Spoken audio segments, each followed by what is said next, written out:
So I'm here with Craig. He's 38 and came to Skin Medics last May for a hair transplant. He was concerned about the receding temple areas and hairline. So that would be Nord 3. So we transplanted 2,223 grafts. So we've come back for a checkup and just to see how he's doing and just have a bit of a Q&A about the whole experience. So what were your deciding factors for actually having a transplant in the first place? So I knew I was receding. It was quite subtle, and then it kind of suddenly got worse. I knew Grahame professionally, I'm a paramedic, and I knew Grahame from the hospital that I worked at, and he'd gone into hair transplantation. So I got in touch, found out the prices.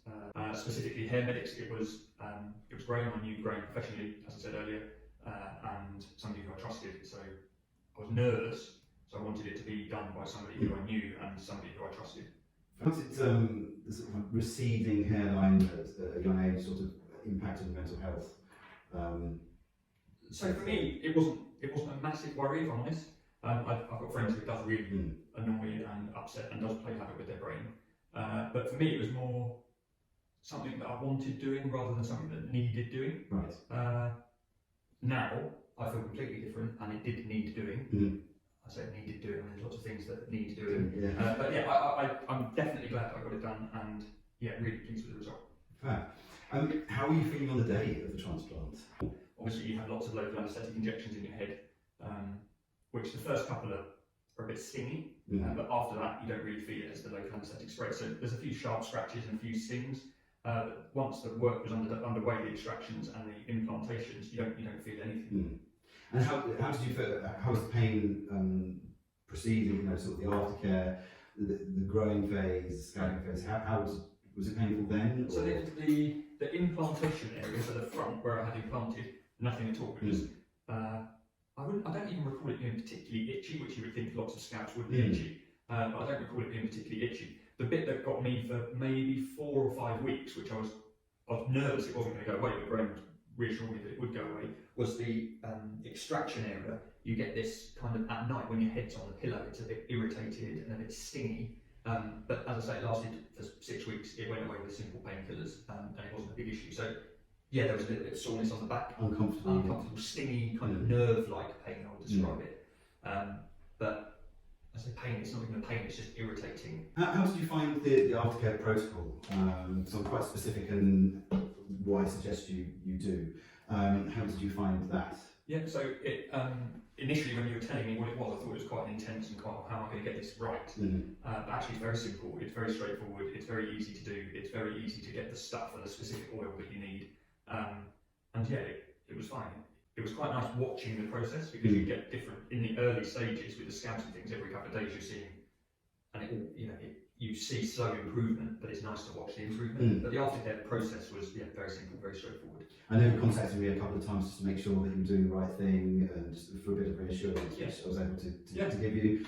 And again, it's quite nice to know that you're following the protocols to give it the best possible chance of growing.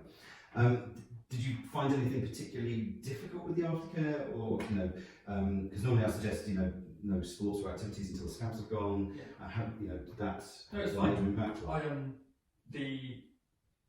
You have to sit upright, sleeping upright, and with a pillow on, and you don't want your hair or the back to touch anything. It was difficult for that first. I was a bit sleep deprived maybe for a few days. So if you are having this done, I would recommend it. Probably take a week off work just so that you're comfortable. I took a couple of weeks off work, and I'm definitely glad. Tell me about the day itself. How how we went through the day. What we did. So turned up at the clinic. I can't remember what time. 9 o'clock in the morning. Met Grahame. Went to the room. Cup of tea first of all, obviously. Went to the room. Had Decaffeinated, obviously. Went to the room and had a chat with him for consent. Very simple booklet of paperwork to go through. To make sure you're safe to have the procedure done. And then had a chat about the hairline, what I wanted my hairline to look like. Grahame took great care, actually. It wasn't just a case of drawing a line across the top of your head, it was a few lines and are you happy with that? Do you want this moved? Not rushed at all. This is a big thing, this is a life-changing, lifelong thing, hopefully.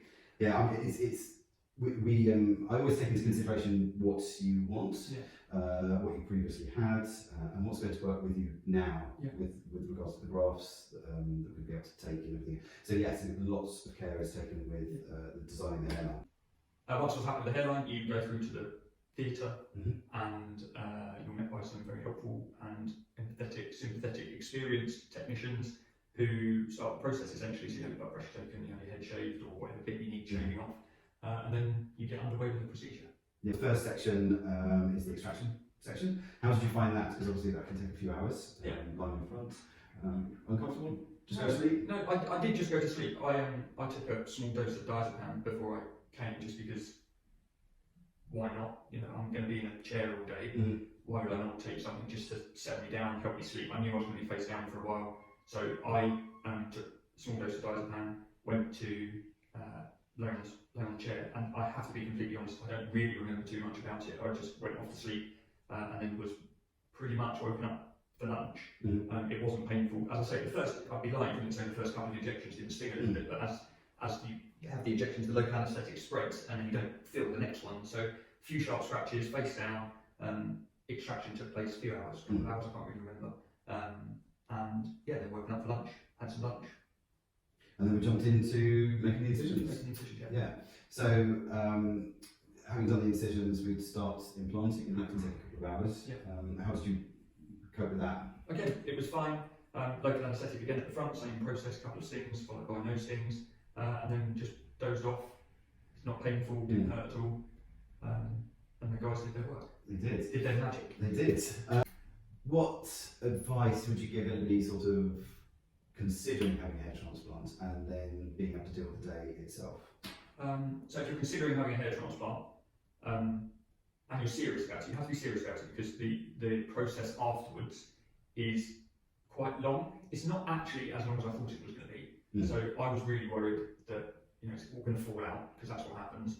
And then it's going to come back because you're told it's going to come back, and millions of people have had this done, and they all say it's going to come back. But when your hair, you come out of the clinic with hair, and over the following weeks, that hair all falls out. You're still a little bit anxious, a bit nervous that it's not going to grow back. But actually, it started growing back quite quickly, and then once it starts growing, it just goes mad and just keeps coming and coming and coming. So if you're serious about having a hair transplant, you do need a bit of time after. It's not a quick fix. You don't come in, have it done, you walk out with your new hairline.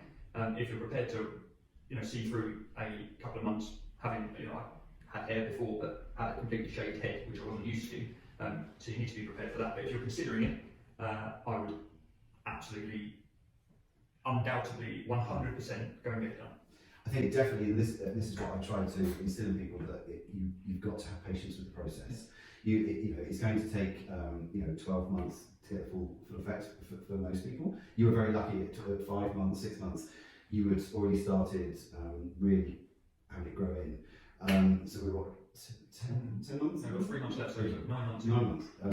And the results have been fantastic. What advice could you give anybody for dealing with the aftercare and that sort of thing? I think you just need to follow the process. So Graham's very experienced at doing these. I saw the photos, obviously I checked it all out before I came, saw really great results. So you just need to follow the process. You're given very strict but precise and bullet pointed instructions of what you need to do, and you need to be able to follow that. Ultimately, you need to be able to follow that. So I would always ask for the aftercare before you go, so you know what's going to be expected of you in the months after, to make sure you can deal with it. It's not difficult. I've got a job where I have to wear a helmet for work, and I was worried about putting a helmet on my head and thought that was going to take 4 months, but it was nothing like 4 months. Surgical procedure, and if you want it done and you've got the money to do it, then you should absolutely go ahead, and it will change your life. When you come into, I went to work this week, and one of the girls said, "Oh, your hair's amazing. I've not seen you for a few months. You're completely new. Your face looks completely different." So it's for me now. I look back. It took me a bit of time. It took me probably 6 months to make the final decision. And then when I discussed it with some friends of mine, I'm like, just go and get it done. Just if you've got the money, go and get it done. Just see how you get on. So I'm absolutely no regret at all. I think it's fantastic, because as soon as we've done the transplant, I use a blue dye to highlight all the incisions for the technicians, and then showing clients the mirror afterwards, and they're like, "Oh my god!" It's fantastic to see, because instantly their face lights up, and oh my god, that's going to be my hairline. Yeah. I haven't had hair there for years or whatever, and watching their face, see this for the first time is fantastic. And then coming back afterwards and seeing, with their hair. Yeah, brilliant. Yeah. Fabulous. Well, thank you very much for coming back to chat with us, and I'm sure we'll still be in touch Cheers. for the process.